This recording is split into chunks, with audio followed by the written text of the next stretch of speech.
요즘은 보호자분들이 너무 똑똑하셔가지고 맞아, 전화 진짜 많이 와요. 아예 배터리를 구성해서 오시거든요. 녹음하고 싶다는 분들도 계시고. 녹음에 대해서 어떻게 생각해요? 그러니까 ADHD 진단을 할 때는 두 가지 영역이 다 필요하잖아요. 주의력 영역하고 충동성 영역. 정서적 충동성, 인지적 충동성도 있는 거잖아요. 해석이 천차만별로 달라질 수 있기 때문이에요. 왜 수련을 그만큼 오래 받겠어요? 그래서 센터를 가시더라도 항상 확인을 하시는 게 중요하다고 생각해요. 어떤 자격을 가진 사람인지 정확하게 알고 싶다. 심리실 언니들 앤쌤 봄쌤입니다. 네, 센터에서는 질문을 굉장히 많이 받거든요. 보호자분들이 특히 질문을 많이 주시는데 첫 번째가 기관마다 검사 결과가 조금씩 다르게 나오나요? 그리고 어떤 분이 센터에서 지능검사 받을 때와 병원에서 지능검사 받을 때가 차이가 나는 거 아니냐고. 평가자가 누구냐에 따라서 개인 차이가 있을 수는 있지만 그게 기관의 차이는 절대 아니라는 거죠. 오늘 나의 컨디션, 뭐 내일의 컨디션 다를 수 있는 거고, 어제 되게 잠을 못 자가지고 피로한 상태에서 검사 받을 때랑 혼자는 되게 좋을 때 검사 받을 때랑 또 개인 내의 변인도 있는 거잖아요. 그러니까 그런 것들을 이제 모두 포함해서 아래 위로 한 몇 점 정도는 차이가 날 수 있는 그 유동적인 폭이 있다는 거죠. 그 구간 내에서 움직이는 것이지 검사 기관에 따라서 그게 되게 막 크게 변하지는 않는다는 거죠.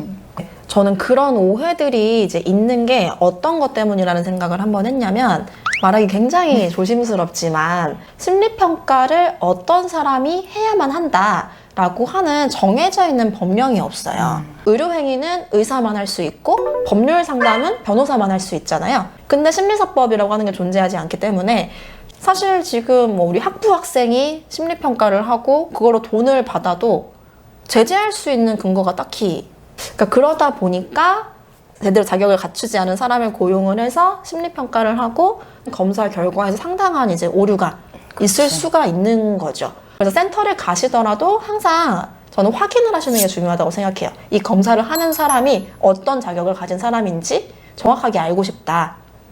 이 질문은 누가 주시냐면 내담자분들이나 환자분들이 주시는 게 아니라 지능검사를 하고 싶어 하시는 분들이 질문을 주시거든요. 그쵸? 지능검사를 너무 쉽게 생각하시는 분들이 간혹 있어요. 해보니까 별거 없네 이런, 막 카페에도 그런 걸 되게 많잖아요. 근데 전혀 그렇지 않고 심지어 해석뿐만 아니라 검사 시행도 저는 아직도 배우고 있는 중이라고 생각하거든요. 그쵸. 굉장히 많은 지식과 경험이 필요한 통합적인 과정이기 때문에. 맞아. 사실 지침서가 있어요. 그래서 그 지침서를 로봇처럼 완벽하게 숙지만 하면 지능검사 실시하는 건 누구나 할 수는 있는 거죠.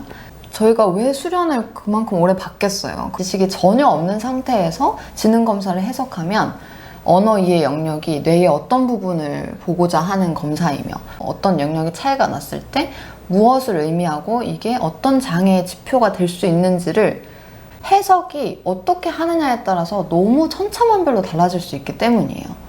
예를 들어서 똑같이 한 80점대 점수가 나온 사람이 있다고 하는데, 그럼 이 사람이 정말 인지기능이 80대 수준인 건지, 우울해서 이렇게 된 건지, ADHD가 있어서 이렇게 된 건지, 이런 것들에 대해서 설명을 해주는 거는 또 평가, 그러니까 해석의 문제란 말이에요. 그냥 점수만 가지고 정확한 지식 없이 요거에 대해서 쓴다라고 하는 거는 그 검사 결과를 굉장히 오염시킬 수 있는 큰 우려가 있는 행동인 거죠. 그리고 이런 것도 좀 있잖아요. 내가 검사하다 보면은 좀 꽂히는 검사가 생기는 시기가 있잖아요. 있죠. 갑자기 로샤에 대해서 막 공부를 해야 되겠다는 욕구가 생기는 거야. 그래서 로샤를 막 그때부터 공부하고 보고서 쓸 때 최대한 많은 시간을 로샤에 투자하다가 어떨 때는 또 지능에 꽂혀가지고 지능 공부할 게 이렇게 많았네. 내가 이걸 놓치고 있었네. 어쨌든 공부할 게 정말 많다는 거. 아무나 실수할 수 없다. 냐고. 저는 센터에서 근무를 해서 지능검사만, 그러니까 내 지능만 궁금해서 오시는 분들이 상당히 많아요. 특히 아동청소년 보호자분들이 아이들 데리고 지능이 궁금해서 왔다라고 영재검사 하시러 오시거든요. 가장 기본적으로 하는 검사는 10가지 소검사가 있어요. 그래서 종합심리검사 하면 저는 보통 그냥 10가지 하는 것 같아요. 그런데 간혹 어떤 분들은 다 빠짐없이 실시해달라 하시는 분들이 있어요. 그러니까 추가 비용 없이. 첫 번째 이유는 시간이 너무 많이 걸려요. 너도 나도 힘들 수가 있는 상황인 거예요. 지능 이제 성격, 정서, 지각 모든 부분을 다 두루두루 하루 만에 봐야 되는데 저 에너지를 잘 분배해서 검사를 해야 된다는 거. 그게 첫 번째고. 그러니까 전체적인 오늘 이 검사 시간 안을 가장 효율적이고 도움이 될 수 있게 운영을 하는 게 좋은 심리검사자의 태도라고 생각을 해요. 그것도 그렇고 대부분 보충소검사를 사용하는 경우는 그 핵심 소검사들 중에서 어떤 특별한 이유로 인해서 그 일부 핵심 소검사를 좀 실시하기가 어려운 컨디션의 환자분들이 있을 수가 있어요. 뭐 시각의 결함이라든지 아니면 이제 언어적으로 이제 뭔가를 충분하게 말하기 어렵다든지 다 이유가 있기 때문에 보통은 보충 소검사를 다 실시하지는 않습니다. 2시간 정도 만에 끝났어요 라고 한다고 해서 너무 걱정하지 않으셔도 돼요. 제대로 된 전문가 자격증을 갖추고만 있다면, 그리고 제대로 수련을 받은 사람이라면 믿고 맡기셔도 됩니다. ADHD 때문에 ADHD인지 아닌지 궁금해서 오시는 분들이 많거든요. 그러니까 ADHD 진단을 할 때는 두 가지 영역이 다 필요하잖아요. 주의력 영역하고 충동성 영역. 또 정서적 충동성도 있지만 또 인지적 충동성도 있는 거잖아요. 객관적인 검사 사인에 근거해서 진단을 하려고 하면은 컴퓨터 검사뿐만 아니라 스트룹, CCTT, TMT 그러니까 이런 어떤 주의력을 타겟으로 한 어떤 검사들이 포함되어 있지 않은 풀배터리 구성이면, 물론 이제 면담을 통해서 진단을 내릴 수도 있기는 해요. 제가 우려하는 거는 되게 많은 사람들이 의외로 자기 자신에 대해서 정확하게 알지 못해요. 나 ADHD인가? 하고 ADHD 자가진단 뭐 이런 거 체크리스트, ADHD 진단 기준 이런 거 다 검색해보고 오세요. 그러면 약간 그 프레임에 맞춰서 자기 자신을 재구조화해서 저한테 오셔서 그렇게 진단 기술을 하시는데, 맞아. 그러면은 거기서 온 검사 면담 내용은 조금 신뢰도가 좀 떨어질 수 있는 거예요. 그쵸. 근데 정말 ADHD 진단에 명확한 친구들은 기능 검사만 받아도 근데 너무 명확한 친구들은 검사실만 들어와도 요즘은 보호자분들이 너무 똑똑하셔가지고 맞아, 전화 진짜 많이 와요.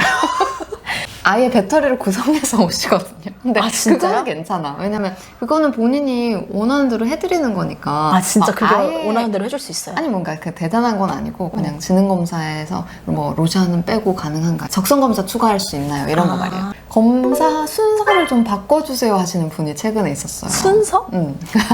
언어의 영역을 맨 마지막에 빼주세요, 이런 분들이 있어요. 네, 평가자의 의견을 듣기도 전에 그렇게 말을 하는 건 전 좀 위험하다고 생각을 하거든요. 막상 검사를 해보니까 아이가 언어적으로 전혀 문제가 없는 거예요. 소검사 순서 바꿀 수는 있는데 뭐 그런 경우 있잖아요. 그러니까 단축으로 되게 필요한 거를 먼저 빨리 해버리고 최대한 피로감을 줄이고 다른 검사하고 기력이 되시면 나머지 검사들 조금 더 하고 이런 식으로 이제 바꿀 수는 있는데, 일반적으로는 매뉴얼에 정해져 있는 순서를 따르는 게 맞죠. 저는 그게 되게 위험하다고 생각하는 게, 보호자가 원하는 대로 요구에 맞춰서 순서를 해줬을 때 그 결과가 과연 타당할까라는 생각도 들어요. 매뉴얼을 그대로 지켜서 잘 수행할 수 있도록 초반에 좀 일을 많이 해요. 아이랑 라포 형성을 많이 하고. 오히려 저는 차라리 그림 검사를 앞으로 당긴다든지 환자분이 원하는 대로 다 맞춰주지는 않습니다. 그런 경우 있지 않아요? 이렇게 모든 검사 과정을 자기가 지켜보는 데서 해라. 그렇지. 이해는 돼요. 이해는 돼요. 그러니까 검사자에 대한 신뢰가 좀 적을 수도 있고 이해는 하는데, 최대 퍼포먼스를 확인하기 위해서 1차적으로는 검사자가 아이와 단독으로 먼저 진행하고, 그 다음에 이제 보호자 동반해서 그때 할 수 있는 게 얼만큼인지 그거를 약간 예외를 두고 하는 경우는 있어도. 노인 환자분들 검사할 때도 보호자분들 많이들 들어오시잖아요. 네, 그죠. 처음에는 일단 혼자 들어와서 시행해보고, 네네, 최대한 할 수 있는 만큼 해보고 그래도 안 되면은 잠재력 파악을 하기 위해서 예외적으로 들어오시고, 그때도 저는 항상 신신당부를 해요. 원래는 안 된다고. 원래 안 되고 검사 정보 유출하시면 안 되고, 이런 내용들 다 말씀을 드리거든요. 녹음하고 싶다는 분들도 계시고. 녹음에 대해서는 어떻게 생각해요? 그냥 사람 대 사람으로서 찜찜하죠. 그래서 저희 그거 사인 받거든요. 정말 녹음이 필요한 경우. 검사할 때 녹음한 적은 단 한 번도 없었고, 해석 상담할 때는 녹음을 법적으로 뭐 필요했나 이래가지고 녹음을 한 적이 있었는데, 그때마저도 많이 받아냈던 것 같아요. 그러니까 절대 유출하시면 안 된다고. 저희가 지능검사도 여러 차례 강조를 했지만 뭐 이것 좀 안다고 뭐 그렇게 생각을 하실 수가 있는데, 저희 전문가들끼리는 되게 큰일이거든요. 우리 내담자가 다른 것으로 인해서 오염받고 오셨을 때 이 검사 결과가 정확하지 않을 수 있다는 거는 저희도 되게 큰일이에요. 철저하게 이 검사 문항도 보호하고 더 하는 게 이제 전문가들의 윤리에 딱 머릿속에 박혀있는 그런 개념인 거거든요. 그래서 실제로 이걸 유출한 전문가 선생님들은 저희 징계받기도 해요. 검사 끝나고 바로 결과할 수 있는.